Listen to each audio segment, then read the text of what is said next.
c'est une adoration spéciale. Dieu veut faire quelque chose par la grâce. By the grace of God. Nous laisser soumis thanks. Acclamons le Seigneur. Clap for Jesus Christ. Alléluia. We speak small.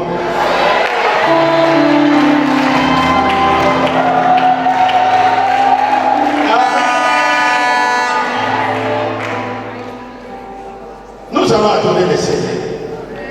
Mais avant de l'adorer, nous allons écouter la parole de Dieu. Le thème de cette adoration est intitulé Il faut avoir le Saint-Esprit pour que les promesses de Dieu puissent s'accomplir dans ta vie.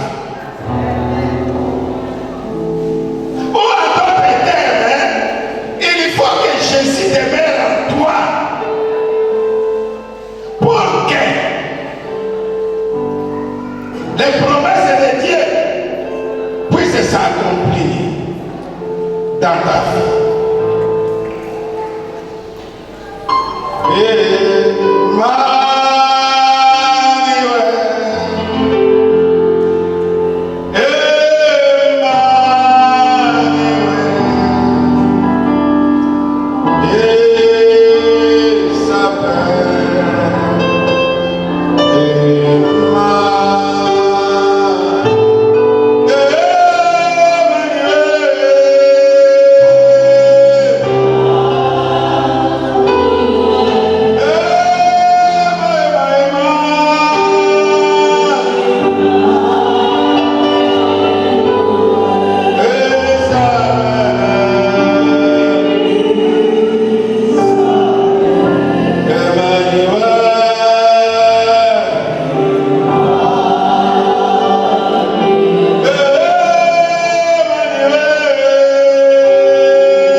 s'accomplisse dans ta vie.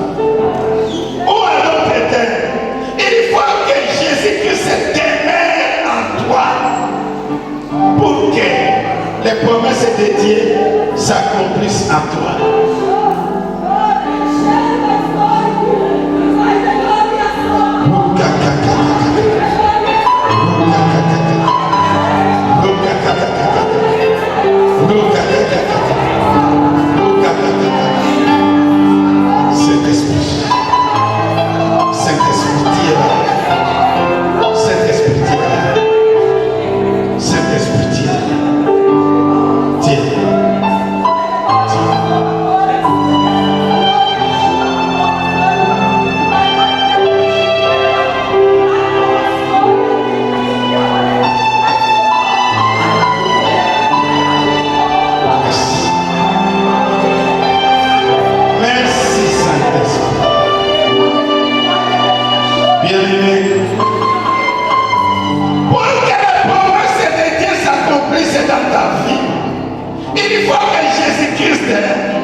Jean 15, verset 5. Papa, vous pouvez nous lire, Papa Franck. Lisons au nom de Jésus dans le livre de Jean, chapitre 15, le verset 5. Je suis le sel. Je suis le sel. Vous êtes les savants. Celui qui demeure en moi et en qui je demeure porte beaucoup de fruits, car sans moi, vous ne pouvez rien faire, parole de l'Éternel.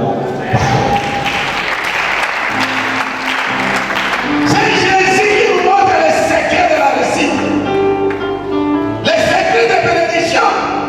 Jésus dit, je suis le seul, et vous êtes des serments. C'est lui qui demeure en moi, et que moi je demeure en lui. Tout ce qu'il va faire, ça va le laisser. Mais sans moi, vous ne pouvez rien faire.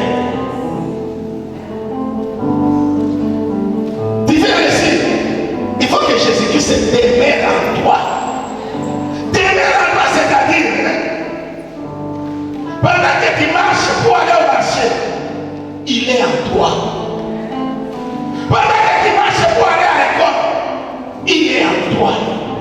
Pendant que tu marches pour aller faire le business, il est en toi. Pas même un instant où tu prends Jésus, tu le mets de côté. Puisque Jésus dit, sans moi, vous ne pouvez rien faire. Tout pendant que tu marches, Jésus est là. Même pendant que tu t'en vas aux toilettes, va avec Jésus. Ne le laisse pas.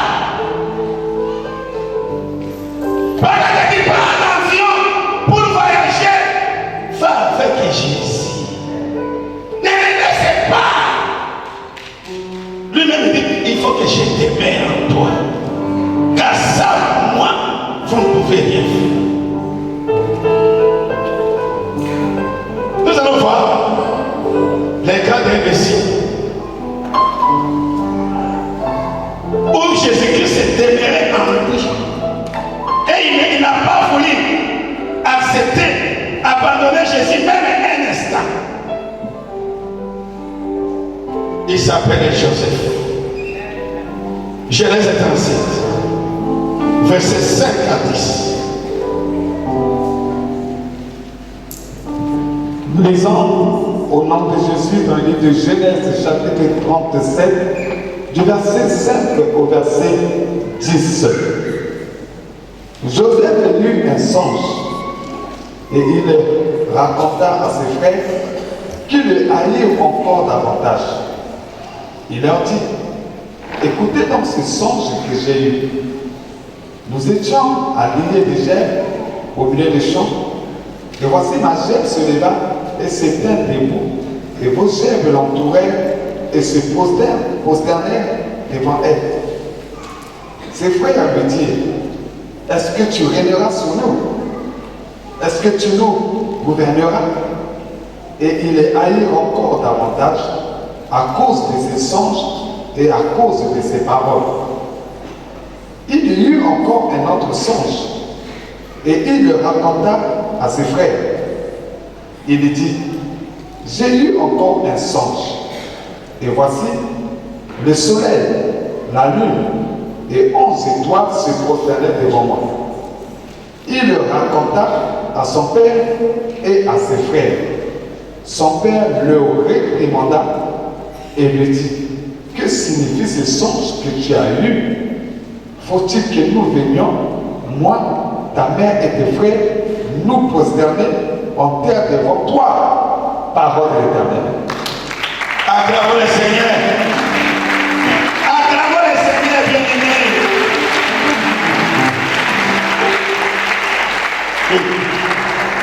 Est-ce que vous savez pourquoi vous acclamez? Si vous acclamez, c'est tout simplement parce que tu n'es pas n'importe qui. Tu es Joseph. Bien-aimé, je te parle de mon frère, je te parle de ma soeur, que tu es Joseph. Tu es Joseph de ta famille. Tu es Joseph de cette nation. Tu es Joseph de ce continent. Dis: je suis Joseph. Dis: Joseph. Dis: je suis Joseph. Bien-aimé, Joseph a eu des songes. Ces songes-là, c'est le langage de Dieu. Ce n'était pas des songes simples. C'est le langage de Dieu. C'est Jésus qui a visité Joseph et lui a dit: Joseph, je vais t'élever. Je ferai de toi grand. Joseph, demain, tu seras grand. Joseph, demain, tu seras grand gouverneur. Joseph, demain, tu seras grand ministre. Joseph, demain, tu seras grand commerçant. Joseph, demain. Et Dieu lui a donné ses promesses. Deux fois.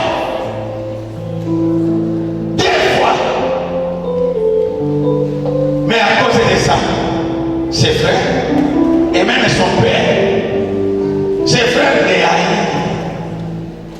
Et son père le réprimanda. Et son père lui a même posé la question: qu'est-ce que signifie ces songes?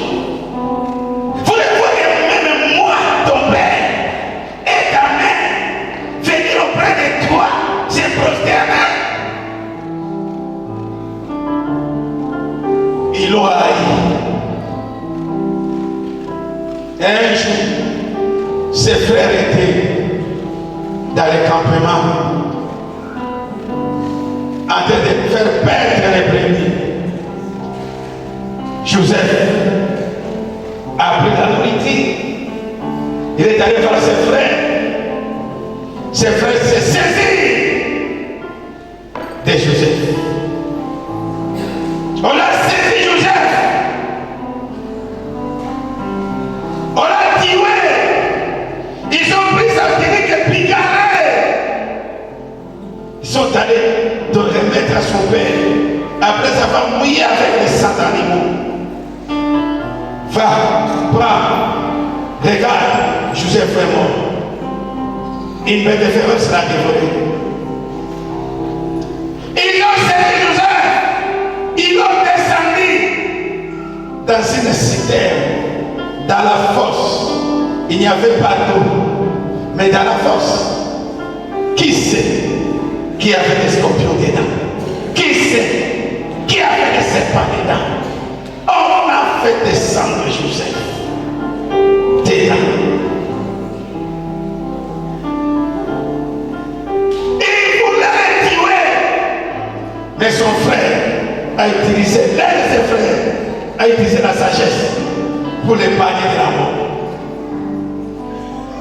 Les Ismaélites passaient par là.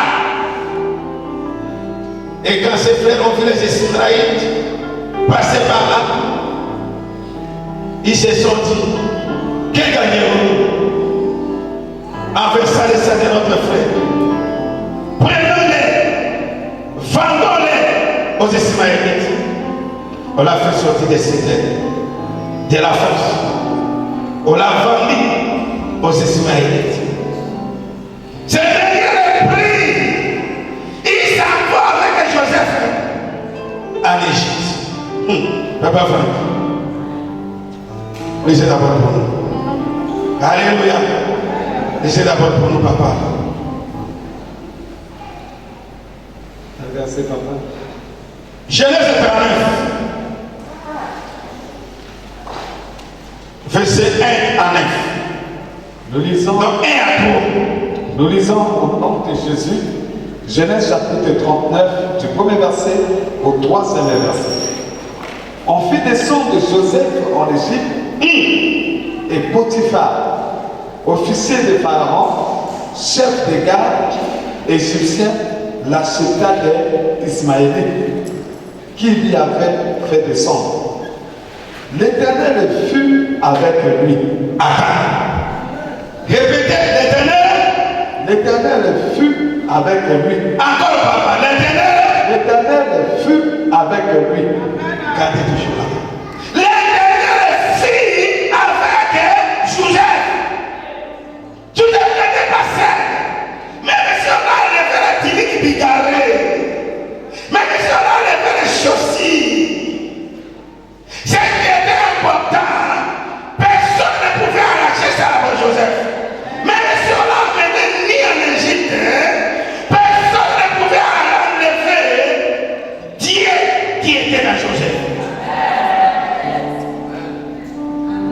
Arrivé à Joseph, un païen, Potiphar, regardez Joseph, il vit que l'Éternel était avec Joseph. Dis, je suis Joseph. Joseph n'a pas laissé même un instant l'Éternel. Il marchait toujours avec l'Éternel. L'Éternel était toujours dans Joseph. L'Éternel demeura toujours à Joseph. Dis, je suis Joseph. Continue, papa. L'Éternel fut avec lui, et la postérité l'accompagna. Quand il est avec l'Éternel, quand Jésus demeure à toi, conséquence, la prospérité va t'accompagner. La prospérité va t'accompagner. La prospérité va t'accompagner. La prospérité va t'accompagner. Même si tu t'en vas à Kologo, c'est avec la prospérité. Tu ne seras jamais seul. Ton compagnon deviendra la prospérité. Même si tu t'en vas à Ma, tu ne seras pas seul. La prospérité va t'accompagner. Même si on te jette dans la cité, tu ne seras pas seul. La prospérité va t'accompagner. Même si on te jette dans le désert, tu ne seras pas seul. La prospérité va t'accompagner. Tu sais que la prospérité t'accompagne. Les Jésus que tu as, ne les laisse pas. Fais toujours quelque chose pour que Jésus demeure en toi. Ne le laisse pas, même pas une seconde. Ne laisse pas Jésus.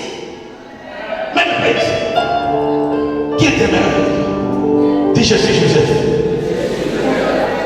Je suis Joseph. Papa, verset 4 à 9. Joseph trouva grâce aux yeux de son maître. Attends. Joseph trouva grâce aux yeux des sommets. Dis je suis Joseph. Joseph trouva grâce auprès des sommets. Dis je suis Joseph. Attends, papa, gardez toujours là-bas. Mais nous allons d'abord découvrir quelle est la grâce que Joseph a trouvée auprès des sommets. Deutéronome 33, verset 13 à 16. Tu vas découvrir.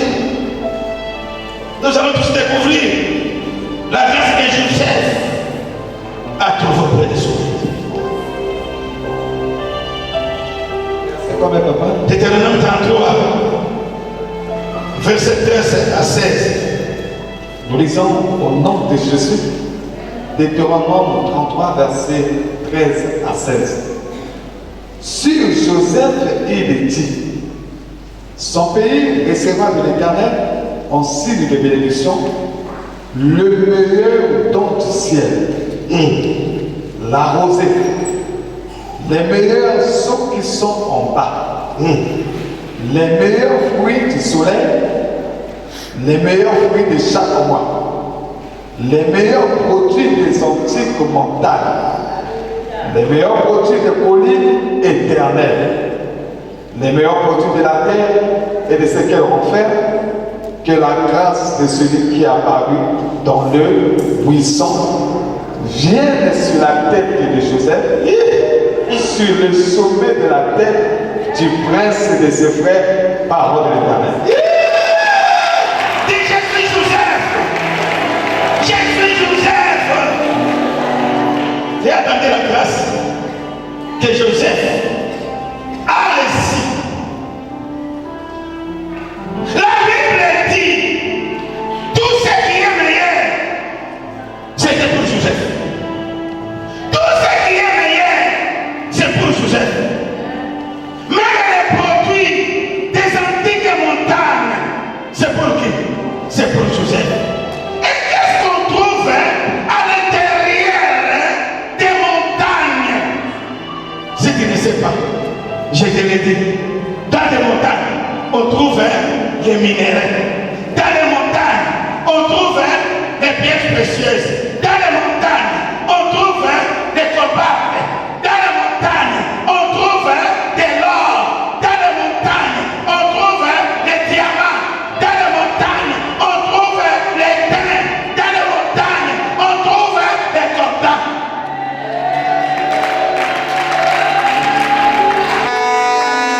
Voici la grâce que Joseph a reçue. Et ce n'était pas tout. On dit tout ce qui est meilleur dans l'eau. Même les poissons, c'était pour Joseph. Tous les minéraux qu'on trouvait dans l'eau, c'était pour Joseph. Quand vous lisez dans Genèse, vous allez voir. Dans Genèse chapitre 2, au jardin d'Éden, il y a eu 4 bras de fleuves. Et dedans, on trouvait l'or d'Ophir. Dedans, on trouvait des pétroliers. Tout ça, c'est la grâce que Joseph a trouvée. Pour Joseph, l'Éternel dit, tu mangeras la meilleure production du pays. Dis je suis Joseph. Je suis Joseph. Dis je suis Joseph. Papa, continue. Genèse 4 et 9. Genèse 9, 39, Genèse 39, verset 4 à 9. Joseph trouva grâce aux yeux de son maître, qu'il employa à son service, l'établit sur sa maison et lui confia tout ce qu'il possédait. Dès que Potiphar lui établit sur sa maison et sur tout ce qu'il possédait, l'Éternel bénit la maison de l'Égyptien cause de Joseph. À cause de Joseph. Et la bénédiction de l'Éternel fut sur tout ce qui lui appartenait, soit dans la maison, soit au champ. Il abandonna aux mains de Joseph tout ce qui lui appartenait. Et il n'avait avec lui d'autre soin que celui de prendre sa nourriture. Or, Joseph était beau, beau taille et beau de figure. Et beau de figure. Après ces choses, il arriva que la femme de son maître porta les yeux sur Joseph. C'est Joseph. Et dit, couche avec moi. Il le refusa. Et il dit à la femme de son maître, voici, mon maître ne prend avec moi connaissance de rien dans la maison. De rien. Et il a remis entre mes mains tout ce qui lui appartient. Il n'est pas plus grand que moi. Il n'est pas plus grand que moi. Répétez, papa. Il n'est pas plus grand que moi. Potiphar est le maître de Joseph. Ces jours-là, Joseph regarde la femme de Potiphar est face à face. Il dit, toi femme de Potiphar, je te dis la vérité. Potiphar et ton mari n'est pas plus grand que moi, Joseph.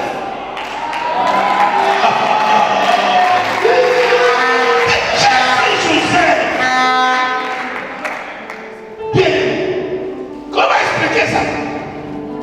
Puisque Joseph, dans la maison de Potiphar, c'était comme une servante, c'était un serviteur, c'était un bon de qui? De Potiphar. Mais Joseph avait la promesse. La promesse qu'avait Joseph était tellement grande que lui-même, quand il a discerné, il a dit, même Potiphar ici, je suis plus grand que lui.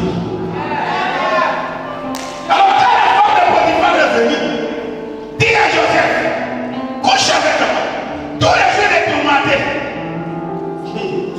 Il lui dit, toi tu ne sais pas que même dans cette maison, même ton mari n'est pas plus grand que moi.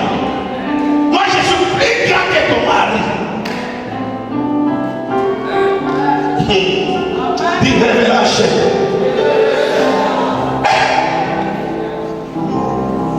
Un Paul qui dit maintenant à la maîtresse, toi qui ne sais pas, moi Joseph, je suis plus grand que ton mari. Et son mari, c'était le maître de Joseph physique. Alléluia. Alors comme il a embêté pour qu'elle couche avec elle, Joseph lui fit ça. Pourquoi cette femme voulait coucher avec Joseph? La cause c'était quoi? C'est pour faire perdre à Joseph la bénédiction. C'est pour faire perdre à Joseph la bénédiction. Puisque pour que les promesses de Dieu puissent s'accomplir, il faut que Jésus demeure en toi. Or que l'impudicité est compatible à la vie divine. Si Joseph osait découcher avec la femme de Potiphar, allait tout perdre. Et Joseph a discerné. Joseph a compris que cette femme voulait avoir sa bénédiction. Il a regardé aux yeux sans foi en disant attention, tel que tu me vois, je suis plus grand que ton mari. Je suis plus grand que ton mari. Dis je suis Joseph. Cette femme a accusé forcément Joseph. Potiphar n'a pas vérifié. Il a jeté Joseph en prison. Mais en prison, même si on jette Joseph en prison, il ne s'en va jamais seul. Même en prison, Joseph n'est jamais seul. Joseph n'est jamais seul. Joseph n'est jamais seul. Non, jamais seul. Non, jamais tout seul. Non, jamais tout seul. Non, jamais tout seul.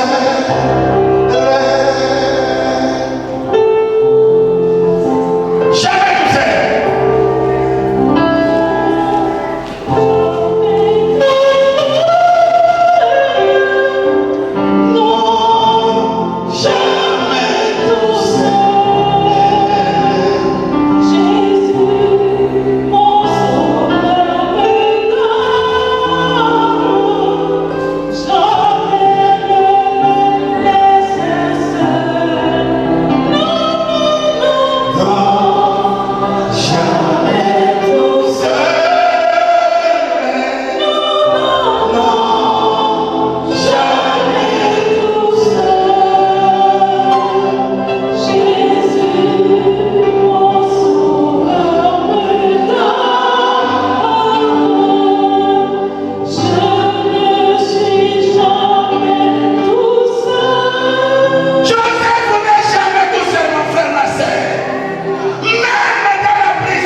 Et la chanson qui était dedans. Et ce qui arriva à céder d'excellemment, c'est que Joseph avait déclaré. Et quand le roi Pharaon a eu sa révélation, personne ne le pouvait expliquer. Aucun magicien n'a pu expliquer. Tous les enchanteurs de l'Égypte, personne ne pouvait expliquer. Tous les occultistes d'Égypte, personne ne pouvait expliquer.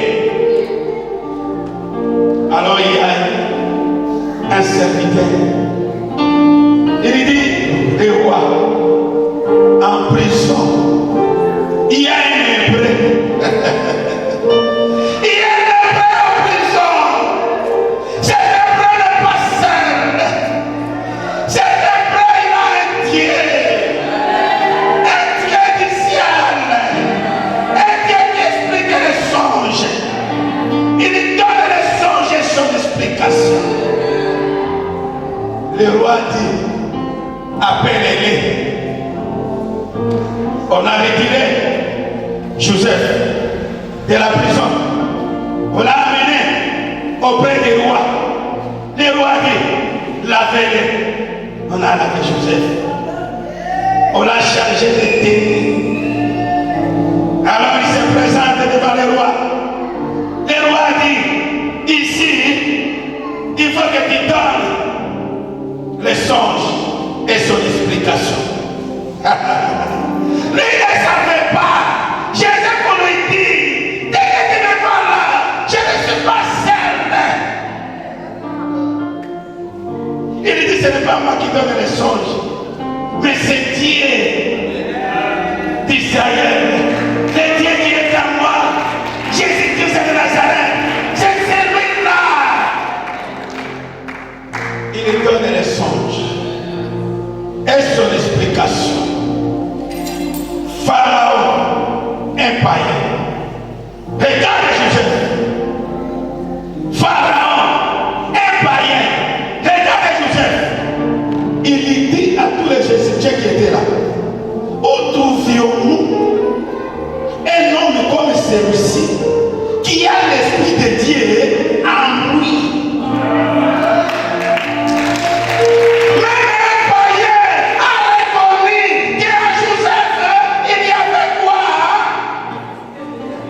De Dieu, Dieu incarné en Joseph. Lisez par vous. Nous pouvons lire Genèse 41, verset 38 à 33. 38 à 43. 38. Genèse. Genèse 41, verset 38 à 43. Nous lisons le livre de Genèse chapitre 41, du verset 38 à 43, au nom de Jésus. Et Pharaon dit à ses serviteurs, trouverions-nous un homme comme celui-ci, ayant en lui l'Esprit de Dieu? Papa, continue. Et Pharaon dit à Joseph, puisque Dieu t'a fait connaître toutes ces choses, il n'y a personne qui soit aussi intelligent et aussi sage que toi. Je t'établis sur ma maison. Je t'établis sur ma maison. Et tout mon peuple obéira à tes ordres. Et tout mon peuple obéira à tes ordres. Le trône seul m'élèvera au-dessus de toi. Pharaon dit à Joseph, vois, je te donne le commandement de tous les pays d'Égypte. Je te donne le commandement de tous les pays d'Égypte. Pharaon ôta son anneau de la main et le mit à la main de Joseph. Et il le revêtit d'habits de fin lin et lui mit un collier d'or au cou. Il le fit monter sur le char qui suivait le sien.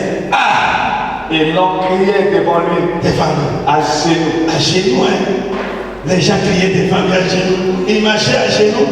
Et maintenant, Joseph était sur quoi, papa?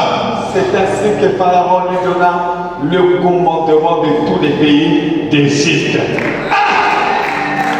Bien aimé. Pas question. Toi qui es Joseph, tu n'es pas un esclave. Joseph, c'est si mes chevaux.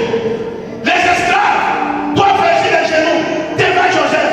Dis, je suis Joseph. Je suis Joseph. Que tous les esclaves fléchissent les genoux devant Joseph. Il marchait devant Joseph à genoux. Et Joseph était où?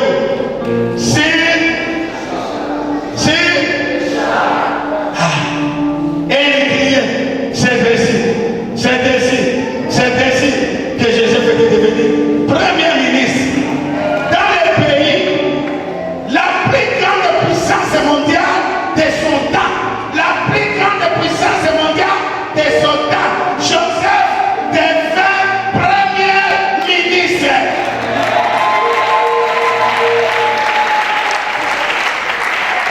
Si nous comparons avec les États-Unis, nous pouvons dire à cet âge, Joseph était devenu secrétaire d'État de l'Égypte. Pourquoi? Il ne voulait pas que Jésus qui était en lui puisse le quitter. Et même les frères de Joseph, quand ils sont venus, ils se sont prosternés devant Joseph. Dans Genèse 50, verset 18. Ils se sont prosternés. Le problème, c'est quoi? Les péchés, l'iniquité, la fuite, fait que Jésus qui est en toi te quitte. C'est ça le problème. C'est ça le problème. La fuite fait que Dieu se moque de toi. Les iniquités font que Jésus se retire de toi. C'est ça le problème. Alors pour que les promesses s'accomplissent, tu dois marcher avec Jésus. Il faut que Jésus demeure en toi. C'est ça le problème. Beaucoup de gens aujourd'hui dans l'église, beaucoup de chrétiens ne marchent pas avec Jésus. Beaucoup de chrétiens dans leur vie, Jésus ne demeure pas. C'est ça le problème que l'église a. Puisque le péché fait que Jésus se retire de toi. Et péché.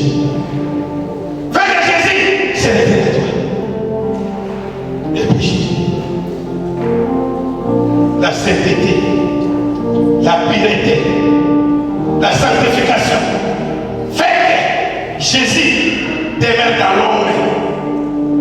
Et quand Jésus demeure dans l'homme, les promesses vont s'accomplir. Et ça s'accomplira certainement. Dis Joseph. Dis Joseph. Dis Joseph. C'est pourquoi, bien aimé, même si tu souffres, ne décourage pas. Joseph va souffrir. On l'a dépouillé de sa clinique épicarée. Joseph va souffrir. On l'a jeté dans la fosse. Joseph va souffrir. Il a été vendu comme une marchandise. Mais il n'était pas découragé. Ne découragez pas. Puisque demain, tu seras près de Dieu. Demain, il est grande femme d'affaires. Demain, tu monteras. Et quand tu vas monter, personne ne te fera descendre. Personne ne te fera descendre. Joseph était en Égypte. Personne ne l'a fait descendre. On ne fait pas descendre Joseph. Personne ne te fera descendre. Demain, tu auras ton mariage. Tout ce que Jésus t'a dit, tu auras. C'est la condition que Jésus demeure en toi. Et pour que Jésus demeure en toi, la pureté, la sainteté, la sanctification. Que Dieu vous bénisse.